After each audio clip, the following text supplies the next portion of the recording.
Yeah. Well, you know, it's believed by many that Oswald didn't shoot Tippit, that witnesses say that it looked like someone else there who committed that killing. Well, that kid was set up all around. You know, he was... I get even scared about that because I think it could... The same type of guy I was, you know.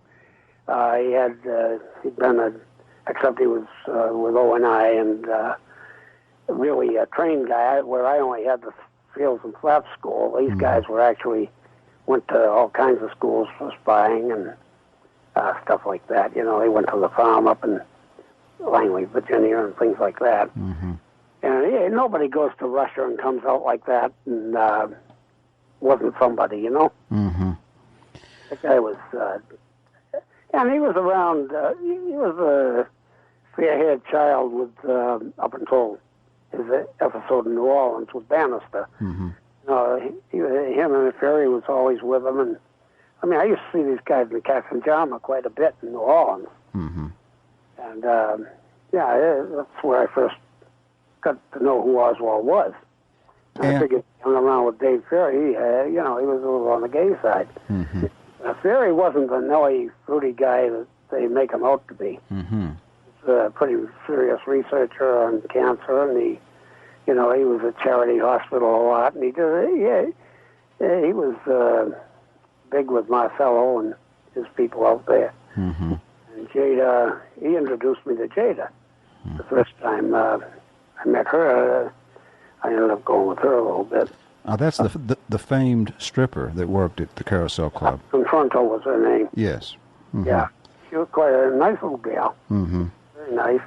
She and Alice Alexander, who was the hostess of Ruby's Club. I used to go with both of them. And it was a lot of fun. Like, you know, you can't talk about those things. So that's my story. You know, I put it out as a catharsis for myself to get it out of my craw. I've been sitting on this for years. And I don't care one way or the other. If anybody believes it or don't. It's there for them to take, and if they want it, that's fine. If somebody ever wants to write about it, they can come pick my brain a little bit. But I'm not, you know, I don't care one way or the other. Well, you were out of my system. You were concerned. Right about the carnival and the circus, the crooked games, and all that stuff that I really could put out a hell of a book on. Well, yes, that would be a fascinating story, because after Dallas, you went on to a number of other things. But before we get there, you went to that job at Parkland Hospital after the assassination. Yeah. And what were you supposed to do there in Parkland Hospital? Oh, at Parkland, I was supposed to watch the doctors there. Surgical nurses, male surgical nurses, were in the same room as the same dressing room as the doctors. So I was supposed to be there and report to Miranda every night for whatever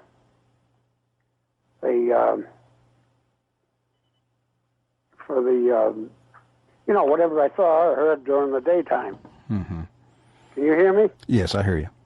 Okay, because I'm not hearing you very well. So I'd bring back every night whatever information I had, and Miranda would call, I guess it was Rosselli or Del Graham, one or the other, out in Tarzana, California, and give them whatever I had to report, which wasn't much.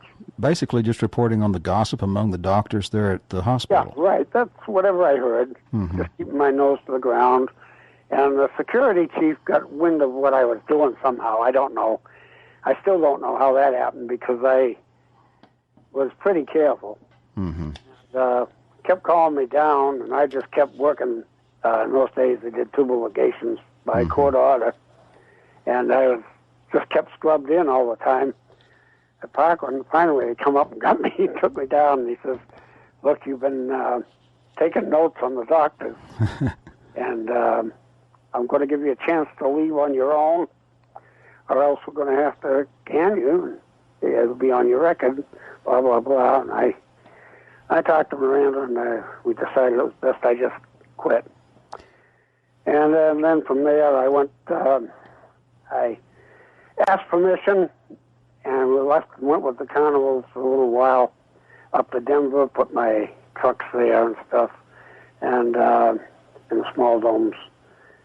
People at Denver, the mob, we used to use the big barn down by the railroad there.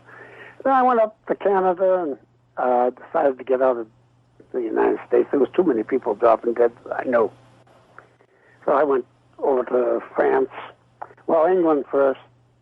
I worked a trapeze act, single trapeze act under the name Roderick. Then up to Blackpool, England, over to France. And got on a tour to South Africa. So there's a whole nother story. Well, that probably saved your life, don't you think, being out of the country? I'm thinking. Yeah. One never knows. As I say, all of this is unverifiable. I used to give my Social Security to wetbacks from all over. I can't say that word anymore. All over the place, and had them, go to work as me in different places. Uh-huh. So, I can't verify anything. You either take the story from me or you don't, and I don't care one way or the other. Well, Mack... started out with the carnival story and ended up with this thing got run away on the Kennedy thing. Well, Mack Wallace, you were concerned that he might remember that he had told you all of these things.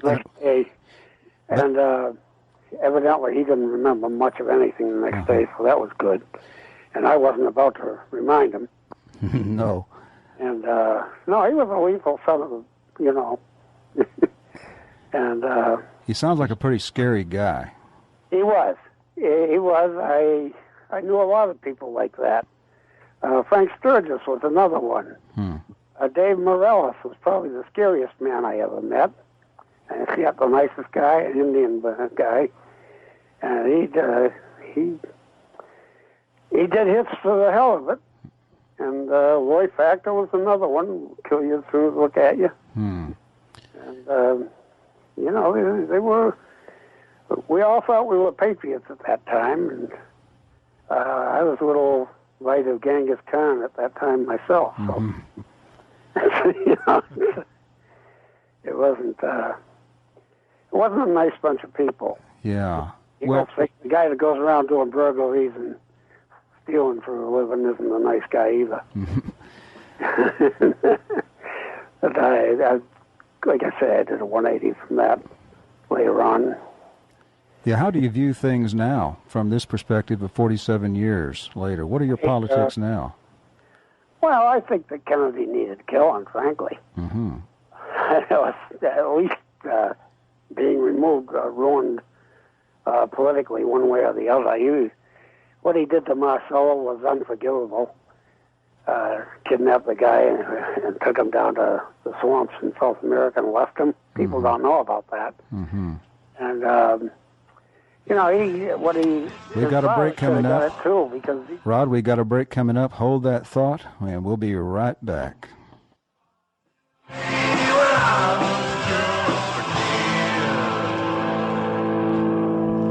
say he shot the president, but I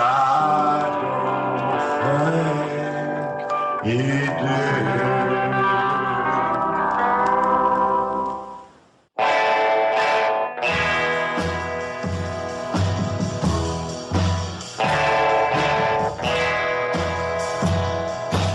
Welcome back. This is PsiOp Radio, and you are listening to us live via the American Freedom Radio Network. I'm Smiles Lewis. And I'm Mack White. Rod, you were about to tell us about Carlos Marcello. Yeah, I was just saying that what was known to have happened to him with Robert Kennedy kidnapping him, taking him down to South America, I guess it was, in Mexico or somewhere, in the jungle, and just leaving him there, him and his lawyer. That was a pretty rotten thing, and he had to get back by himself, so the guy was pretty mad at him. But one other thing I was thinking of while you were on the break there was Mack Wallace wasn't a very good shot. is I've shot with him. I went over to Marshall with him a couple of times, and we did some shooting. And, in fact, Tibbet was with us, too. And we did some shooting over there in Marshall, which is, I guess it's east of Dallas. Yes. Longview or somewhere like that. Mm-hmm. And we did some shooting over there. And he was a lousy shot with a rifle. He was pretty good with a pistol, but the rifle, he wasn't a good shot. So anyway, that's just something I wanted to throw in there. So I don't think he was the one that shot Kennedy. Mm-hmm. Yeah. Well, Roderick, we have a caller. Let's go ahead and take that caller. Hello, caller, you're on the air. Yeah, Rod, this is Ron Patton in Olympia, Washington. Hey, Ron, how you doing? Doing well, thank you. You want to shoot me your address? I've lost it. Okay, yeah, I'll email you it. Yeah. But anyway, I was just wondering if you happen to be able to get anybody to publish your manuscript. No, I haven't, and I really haven't looked. I throw it up there. They either can or they can't, and it's open for anybody. I'd let somebody pick my brain.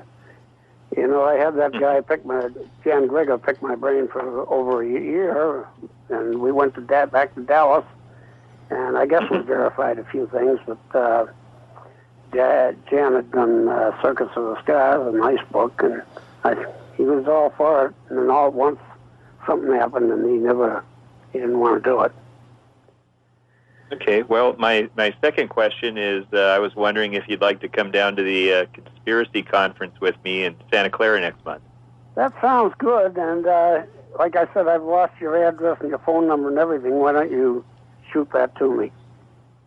Okay, yeah, I'll email you later on. Okay. Okay, nice talking with you. Okie dokie. Thanks a lot, Ron. Yeah. Sure. Rod, you also knew Guy Bannister in New Orleans. Very well, yeah. Tell us about him. Well, you can't consider any of these people friends. I felt that he was using me like everybody else did. And at that time, when I look back of it, I was wondering, like I said, I might have been the Oswald. I was wacky enough and, right-wing enough that I could very well have been the Oswald of that time. The choice for it. Bannister was in and out of Captain John's bar all the time where we got our payoffs. And, in fact, he was the paymaster. And it was, I went to him for him or Delphine Roberts, who was the secretary there, for almost all my needs when I was in Louisiana. Sometimes I was in Louisiana. And that was how I knew Bannister. I was in that detective agency quite a bit myself. And, I didn't know anything about the place next door where Oswald used for his address. Mm-hmm.